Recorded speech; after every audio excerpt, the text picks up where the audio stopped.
അണിയർ പ്രവർത്തകൻ ശ്രീ സുബൈർ ചെയ്യുന്നു. ശ്രീ സുബൈർ, എന്തായാലും നിങ്ങൾക്കെതിരെ ചുമത്തിയ വകുപ്പുകൾ എടുത്ത കേസൊക്കെ പിൻവലിക്കാൻ എന്ന് പറഞ്ഞാൽ അതിൽ മെല്ലെപ്പോക്ക്, ഇനി പുതിയ കേസൊന്നും വരില്ല, ഇനി ഒരു തുടർ നടപടിയും വേണ്ട എന്നുള്ളതാണ് സർക്കാർ തീരുമാനം. പ്രതികരണം എന്താണ്?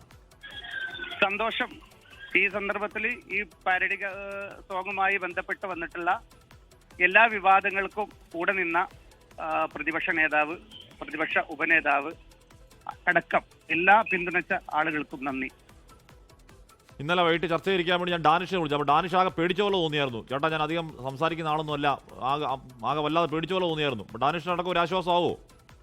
ഇല്ലില്ല, ഡാനിഷൊക്കെ എന്ന് പറഞ്ഞാൽ ഇപ്പൊ ഈ ഉയർന്നു വരുന്ന കലാകാരനാണ്, ചെറിയ പ്രായമുള്ള ആളാണ്. അതുകൊണ്ട് തന്നെ ഓൻ ഈ രാഷ്ട്രീയത്തിന്റെ ഗതിവിധികളൊന്നും അറിയില്ല.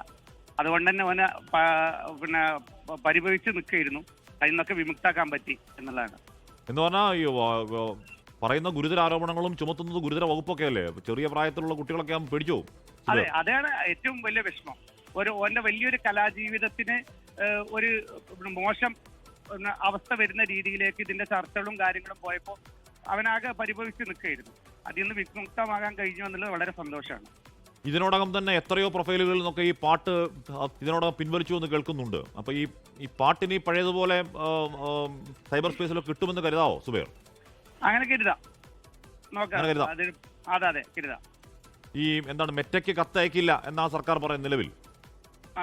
കത്തയക്കില്ല, ന്യൂസിൽ ഞാൻ കണ്ടില്ല. മെറ്റയ്ക്ക് തൽക്കാലം കത്തയക്കില്ല എന്നാണ് പറയുന്നത്. അപ്പൊ യൂട്യൂബിലൊക്കെ വേണമെങ്കിൽ കിടക്കാം അവിടെ അല്ലേ? അതെ, അങ്ങനെ തന്നെ ആയിരിക്കും എന്നാണ് വിചാരിക്കുന്നത്. ഇതിന് രണ്ടാം ഭാഗം ഉണ്ടോ? രണ്ടാം ഭാഗം ഇനി GP കുഞ്ഞബ്ദുള്ള രണ്ടാം ഭാഗം റെഡി ആക്കിയിട്ടുണ്ട്. എന്താണെന്ന് നിങ്ങൾക്ക് അറിയില്ല. അതിനെക്കുറിച്ച് ചോദിച്ചതിന് ശേഷം കൂടുതൽ പ്രതികരിക്കാം. Okay, thank you Zubair. മീഡിയയുടെ അവിടുത്തെ പ്രധാനപ്പെട്ട ആളാണ്, അണിയറ പ്രവർത്തകനാണ്. ഡാനിഷ് എന്ന് പറയുന്ന പാട്ടുകാരനാണ്. ഒരു പാവം പയ്യനാണെന്ന് തോന്നി. എന്നാൽ ചർച്ചയ്ക്ക് വിളിച്ചപ്പോഴത്തേക്ക് പുള്ളി ആകെ വല്ലാതെ ബേജാറായി പേടിച്ചിരിക്കുമായിരുന്നു. അപ്പോൾ ആ പേടി മാറട്ടെ, ചെറിയ പയ്യനാണല്ലോ.